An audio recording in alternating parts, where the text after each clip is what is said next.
Hoje o tema é responsabilidade dos servidores. No âmbito da administração pública, é comum falar em responsabilidade civil, penal e administrativa. Destaque os três tipos de responsabilidade.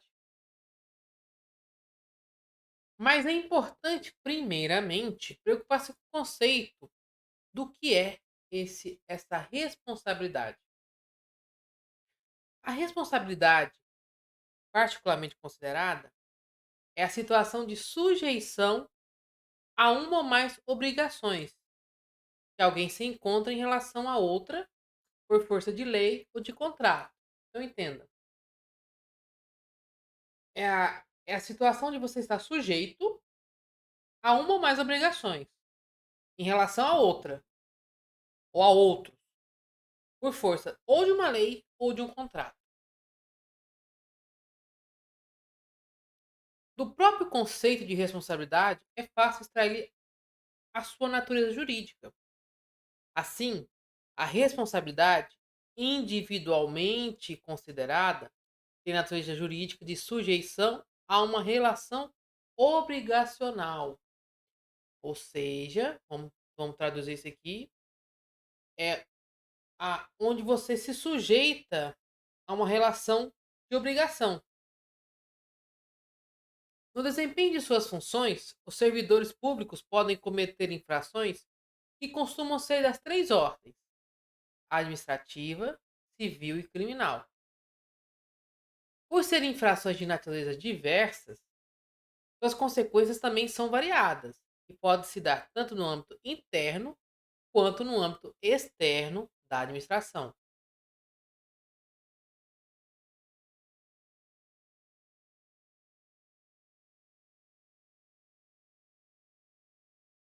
Então vamos começar pela responsabilidade administrativa. Esse tipo de responsabilidade resulta da violação de normas internas à administração, quando o servidor está sujeito ao estatuto e às disposições complementares estabelecidas em lei, decreto ou qualquer outro provimento regulamentar da função pública. A penalidade administrativa imposta ao servidor, depois de apurada a falta funcional, mediante, lembram, processo administrativo ou sindicância, e depende de eventual processo civil ou criminal, independente. Ou seja, desde logo é aplicável. É a responsabilidade que surge da violação das normas da própria administração. Então, lhe pergunto, uma vez absolvido o servidor, ou seja, ele foi considerado inocente no âmbito penal pela inexistência de fato criminoso ou pela não comprovação de autoria, qual deve ser o procedimento adotado pela administração? Lembra da independência? A, absol- a- Ele ser considerado inocente no âmbito penal não exime da responsabilidade administrativa. Mas lembrando que até o julgamento da responsabilidade administrativa pode ser questionado depois na justiça. Então, olha a situação que pode ocorrer. Ele pode estar respondendo administrativamente e ser punido. E pode ser que ele esteja sendo julgado criminalmente, né, no âmbito penal, e ser absolvido. Essa absolução não extingue o processo. Ele continua. Mas nada impede que o réu da responsabilidade administrativa, depois da conclusão, ele se sentindo prejudicado, ele pode recorrer à justiça contra a decisão administrativa. Há que ressaltar sempre a necessidade de a administração respeitar o princípio da legalidade, ou seja, motivar o ato administrativo, demonstrando sua conformidade com os dispositivos legais, aplicar a penalidade prevista e conceder a ampla defesa e o contraditório. É o triângulo fundamental. O Tem que ser confirmada a sua conformidade com os dispositivos legais, nada se faz ao espanto da lei, certo? Aplicar a penalidade prevista, a dose indicada na lei, e sempre conceder ao réu a ampla defesa e o contraditório. Então, aqui é a responsabilidade vinda da infração das normas da própria administração. Agora vamos ver a responsabilidade civil, que é que se consiste na obrigação que se impõe ao servidor de reparar o dano causado à administração por culpa ou dolo no desempenho de suas funções. A responsabilidade do servidor, neste caso, decorre de ato culposo e lesivo e se exaure com a indenização. Ressalta também que a responsabilidade civil independe da responsabilidade administrativa e criminal. Lembra? Independente. E se apura mediante processo na justiça comum. Nesse sentido, vamos lá na redação do artigo 6 do parágrafo 6 do artigo 37 da Constituição Federal. Artigo 37. A administração pública direta e indireta de qualquer dos poderes da União, dos Estados, do Distrito Federal e dos municípios obedecerá aos princípios de legalidade, impessoalidade, moralidade, publicidade e eficiência. E também ao seguinte, foi incluído pela emenda: as pessoas jurídicas de direito público e as de direito privado, prestadoras de serviço público, responderão pelos danos que seus agentes, nesta qualidade, causarem a terceiros, assegurando o direito de regresso contra o responsável nos casos de dolo ou culpa. A responsabilidade civil também decorre do fato de a administração não poder isentar o servidor, dado que este tem incumbência de zelar pelo patrimônio público, adotando todas as providências legais cabíveis para a reparação dos danos causados. Apesar de termos dito que os tipos de responsabilidade atribuída aos servidores independam de entre si, deve-se ressaltar que a condenação criminal implica o reconhecimento automático da responsabilidade funcional e civil pela comprovação de culpa. Então, lembra lá em cima que a gente falou da absolvição penal? A gente falando aqui da condenação criminal. O servidor que for condenado criminalmente, existe o reconhecimento automático de sua responsabilidade funcional e civil, porque foi comprovada a culpa. Já a absolvição criminal nem sempre isenta o servidor dessas outras responsabilidades, uma vez que pode não haver ilícito penal e ainda assim persistir o ilícito administrativo e funcional. Lembra lá de cima que a gente falou? Não é automático. A absolvição criminal, segundo Eli Lopes, só afasta a responsabilidade administrativa e civil quando fica decidida a inexistência do fato ou a não autoria imputada ao servidor. Só nesses casos é que você extingue todas as responsabilidades.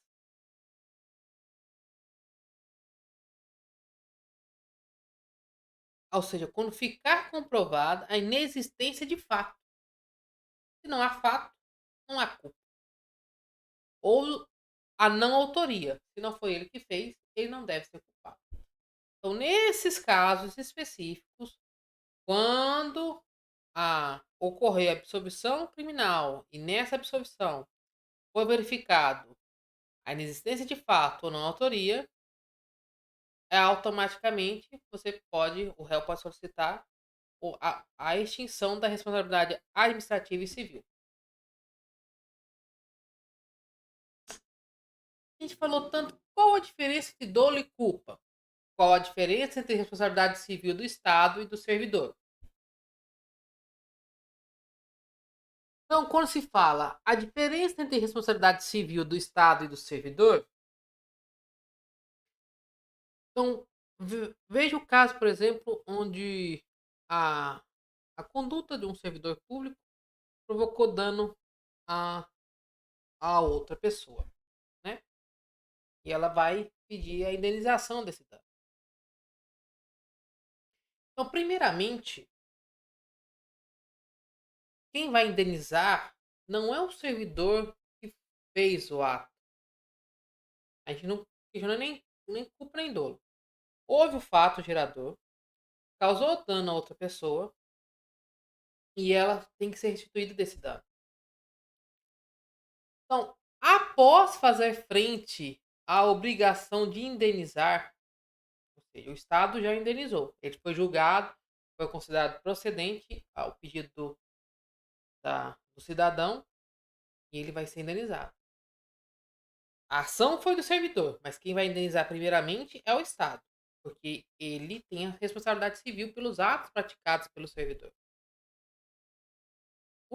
Após a indenização, né, após fazer frente à obrigação de indenizar, o Estado apurará o grau de comprometimento do agente público e exigirá a reposição dos valores. No entanto, o servidor só será punido se ficar caracterizada sua culpa ou dolo, além dos demais elementos: conduta, dano e nexo de causalidade. Então, por exemplo, o servidor público na execução da sua atividade,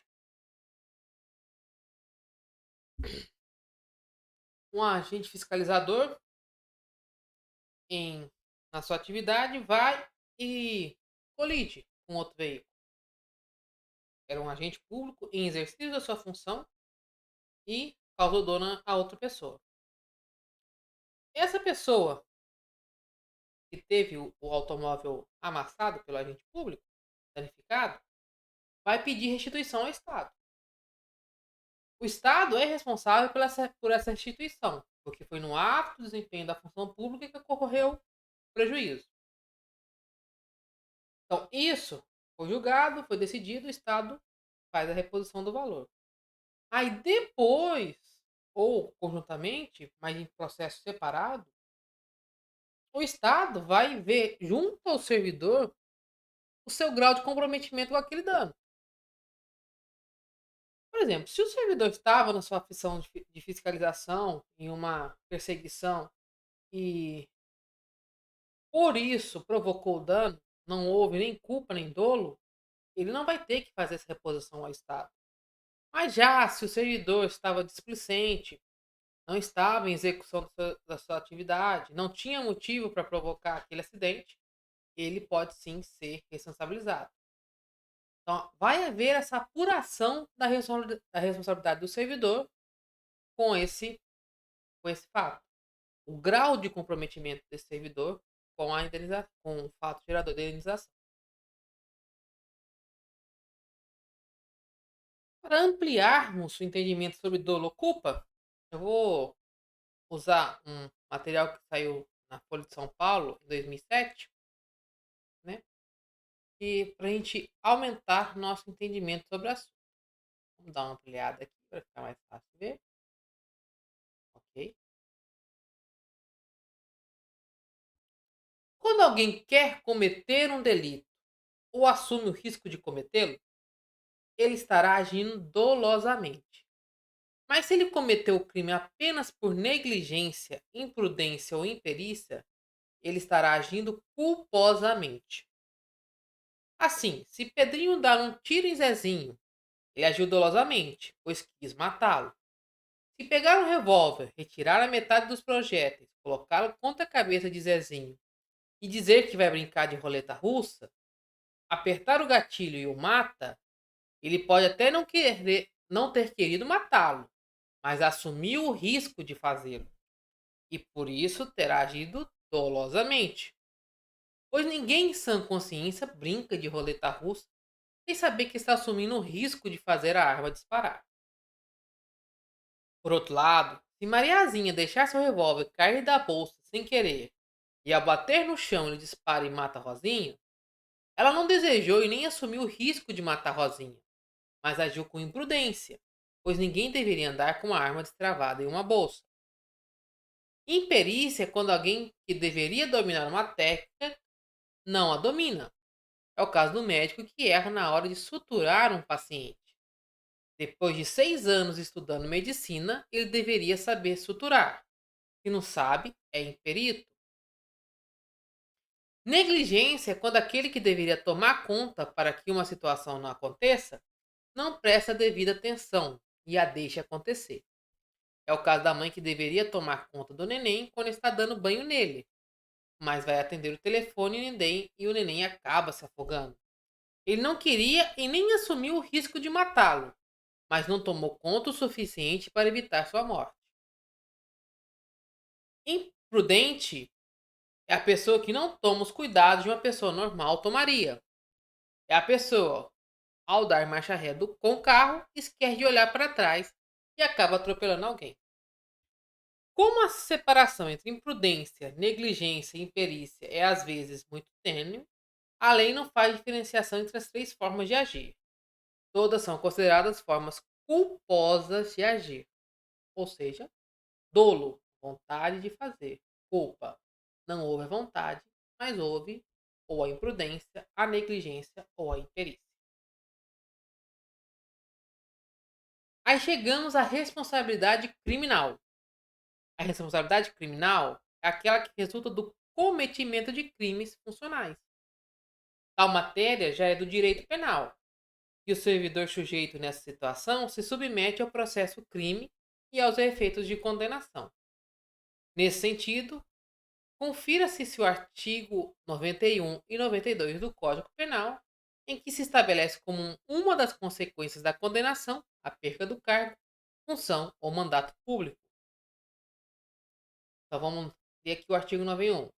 São efeitos da condenação: tornar certa a obrigação de indenizar o dano causado pelo crime, a perda em favor da União, ressalvado o direito do lesado de terceiro de boa-fé, os instrumentos do crime, desde que consista em coisa cujo fabrico, alienação, uso, porte ou detenção constitua fato ilícito, do produto do crime ou de qualquer bem ou valor que constitua proveito auferido pelo agente com a prática do fato criminoso.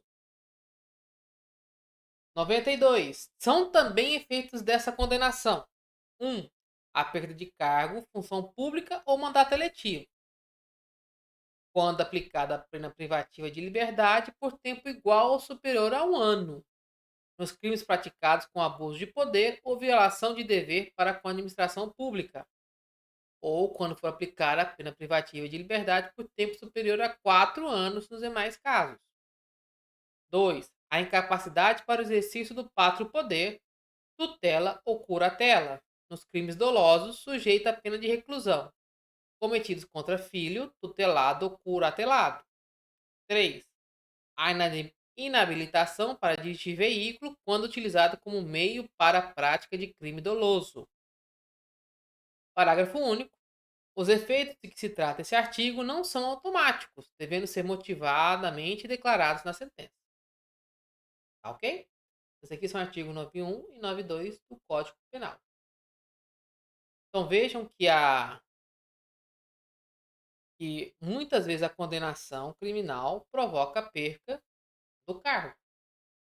Basta que ele entre em qualquer uma dessas categorias.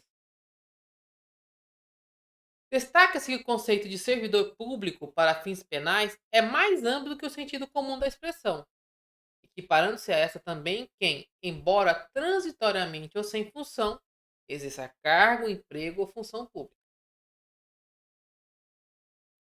Temos também a responsabilidade por improbidade administrativa,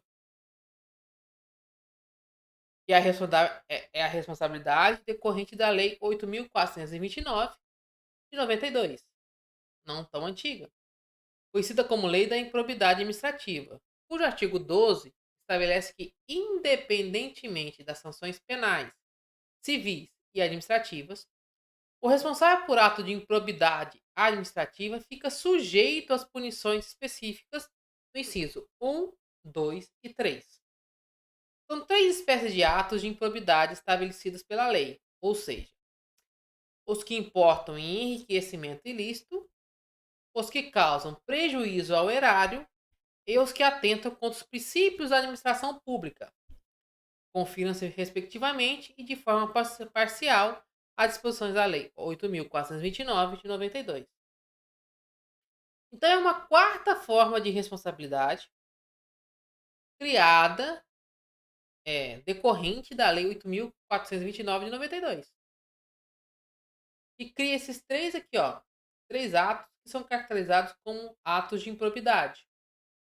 Aquele que enriquece licitamente, o servidor que enriquece licitamente, o servidor que causa prejuízo ao erário e o servidor que atenta contra os princípios da administração pública. Vamos lá ler o artigo 9. Constitui ato de improbidade administrativa, importando enriquecimento ilícito ao oferir qualquer tipo de vantagem patrimonial indevida em razão do exercício do cargo, mandato, função, emprego ou atividade nas entidades mencionadas no artigo 1º dessa lei. E notadamente, primeiro, receber para si ou para outro dinheiro, bem móvel ou imóvel, ou qualquer outra vantagem econômica, direta ou indireta, a título de comissão, percentagem, gratificação ou presente de que tenha interesse, direto ou indireto, que possa ser atingido ou amparado por ação ou omissão decorrente das atribuições do agente público. Ou seja, receber qualquer forma de valor, a qualquer título, né, que, que tem interesse direto ou indireto, que possa ser atingido ou amparado por ação ou omissão do agente público. É, é a famosa caixinha, é o presente, né, que a sociedade te costumou a fornecer ao agente público, né, a parte da licitação. Aqui você consegue englobar praticamente todas as formas de, desculpa a expressão, maracutaia que os servidores públicos usam para receber vantagens indevidas e enriquecer ilicitamente. Desde a gorjeta para o guarda não te multar, até escândalos de corrupção, onde se movimentam milhões a títulos de propina e outros afins. Constitui, artigo 10, constitui ato de improbidade administrativa que causa lesão ao erário qualquer ação ou omissão, dolosa ou culposa, que enseje perda patrimonial, desvio, apropriação, malbaratamento ou dilapidação dos bens ou haveres das entidades, referidos no artigo 1º desta lei. E, notadamente, facilitar ou conceder por qualquer forma para a incorporação do patrimônio particular de pessoa física ou jurídica de bens, rendas, verbas ou valores integrantes do acervo patrimonial das entidades mencionadas no artigo 1º dessa lei. Artigo 11º. Artigo 11. Constitui ato de improbidade administrativa que atenta contra os princípios da administração pública qualquer ação ou omissão que viole os deveres de honestidade, imparcialidade, legalidade e lealdade às instituições. E, notadamente, praticar ato visando fim proibido em lei ou regulamento ou diverso daquele previsto na regra de competência. Esse aqui é o texto da lei. Então, conforme o caso, as combinações podem ser perda de bens ou valores acrescidos ilicitamente, o servidor pode ser condenado a devolver, ressarcimento integral do dano, perda da função pública, suspensão dos direitos políticos, multa civil e proibição de contratar com o poder público. Esse aqui é o rol de penalidades que podem ser conferidas. Então aqui a gente termina as responsabilidades dos servidores, tá? Passamos pela administrativa, pela civil, pela criminal e pela por improbidade administrativa. Não haverá questionário essa semana. A gente falou nas outras aulas que a gente vai dar esse tempo para vocês terminarem os anteriores e para esclarecer qualquer dúvida. Então, a partir de segunda-feira da próxima semana, o questionário já poderá ser respondido. Tá? Eu posso colocar ele antes, mas ele não vai ser pedido essa semana. Vai ser pedido na próxima semana. Mas quem já quiser resolver, né? Eu acredito que até quinta-feira a gente consiga inserir no sistema. Quem já quiser se isentar, é só responder. Mas ele é a primeira atividade da próxima semana. Essa semana, oficialmente, vocês não têm atividade para fazer. A gente termina, né? Responsabilidade dos servidores. Então, do nosso material do Cassiano, vai faltar somente.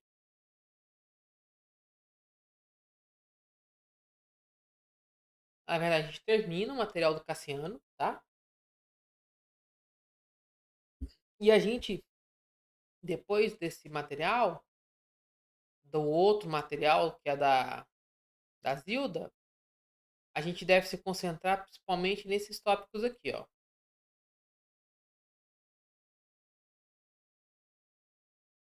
Licitação e contratos administrativos, tá?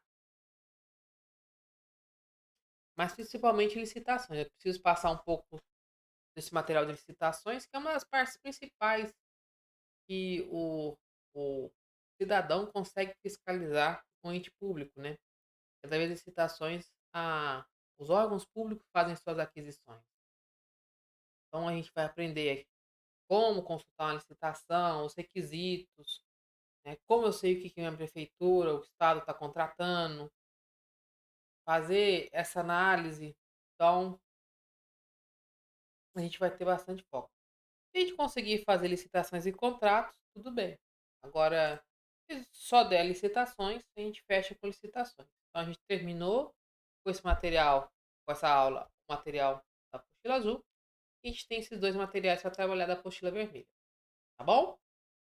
Mais uma vez, qualquer dúvida, o fórum está aberto. Não se acanhe de perguntar. Qualquer tipo de dúvida é válida. Eu respondo todos. Podem ver que todas as mensagens do fórum são respondidas. As que merecem, tipo assim, tem uma resposta mais longa, né? Que precisa desenvolver. A gente faz o vídeo para ampliar o conhecimento. Mas não existe dúvida boa, não existe dúvida ruim. Existe dúvida e toda dúvida é válida. Tá bom? Então, fiquem com Deus, se cuidem e até a próxima encontro.